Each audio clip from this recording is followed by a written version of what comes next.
Now we move on to relationship, where we are looking at how to make relationships and marriage better in the new year. Of course, for that we have Olaiwola Abiola, a professional mental health counselor with a specialization in relationship and marriage counseling. It's great to have you. You're welcome. Thank you so much for having me, and Happy New Year. Happy New Year to you, sir. It's good to be here again. Great to have you. So yeah, it's the new year, and I mean, after all the spending and you know, and everything, it can strain some relationships. True. After everything that has happened and all of that, and some people are maybe trying to get back on track. Some people might say, oh, maybe some things have been revealed to people that make people make some decisions and say, look, can I stay in this? Can I go out of this? How do I make it better? So, in the new year, after all the festivities and all of that, how does one ensure that your relationship is where you want it to be going? Well, first of all, I like to say that love is a beautiful thing, and life is life with others. And for me, I believe the reason why we are three-dimensional, we have a lot of three-dimensional realities, is because it gives us an opportunity to be better. What is a three-dimensional reality? We have yesterday, we have today, we have tomorrow. Okay. We have last year, this year, next year. We have morning, afternoon, night. Okay, you are spirit, soul, and body.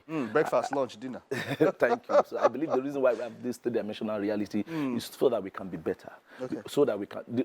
It helps us to self-reflect and not to self-destruct or to self-sabotage. So I believe strongly that no matter what has happened, for example, the economic situation reality last year really added a lot of toll on relationship. As you rightly said, I've had a situation where a woman walked out of a relationship because she believed that the husband didn't give her the fun of her life for Christmas, festivities period, the man was not available, and things like that. So these things do affect people, mental health and whatever. But I've come to realize that when you know better, you do better. It's a new year. We all set new goals, new year resolutions and things. And I think if there's any area of our lives that we need to set things in motion, it's in our relationships. Because no matter what you become in other areas of life, if your relationship with a significant other is not well, it's not doing fine, it's eventually going to affect you. So number one, I believe there's need to first of all acknowledge where you are at the moment. If you must do better in the new year, you must acknowledge where your relationship is at the moment. The acknowledgement here means that you want to stop living in denial. A lot of people are in relationship and they are not living to the truth of what is going on. I've seen, as a therapist, people come for me during counseling session. I've seen a man say, we don't have any problem. We are fine. We are doing well. And the man in our session said, look, I'm just waiting for one little thing to step out of this marriage. Just hanging by a thread. By a thread. And the man is still saying, we don't have any problem, because he's not acknowledging the reality of what is going on. And you can't go further if you do not acknowledge where you are coming from and where you are at the moment. So for me, acknowledge that your partner is also a work in progress. No one is perfect. Another thing I want to talk about acknowledgement is to acknowledge the positive contributions of your partner in your relationship. Most of the time, we are quick to talk about what your relationship, your spouse is not doing. But we look away from the things they're actually doing. So I believe that if you must do better in the new year, you must come to the place of acknowledging, sweetheart, I appreciate your contributions in my life, the things you've done so far. Thus far we've come, and let's forge ahead. So another thing I also like to say in this regard is to be intentional. I've come to realize that you are never going to get the best out of anything or of anyone you are not intentional about. Intentionality is the key. Intentional in communication. I want to communicate better.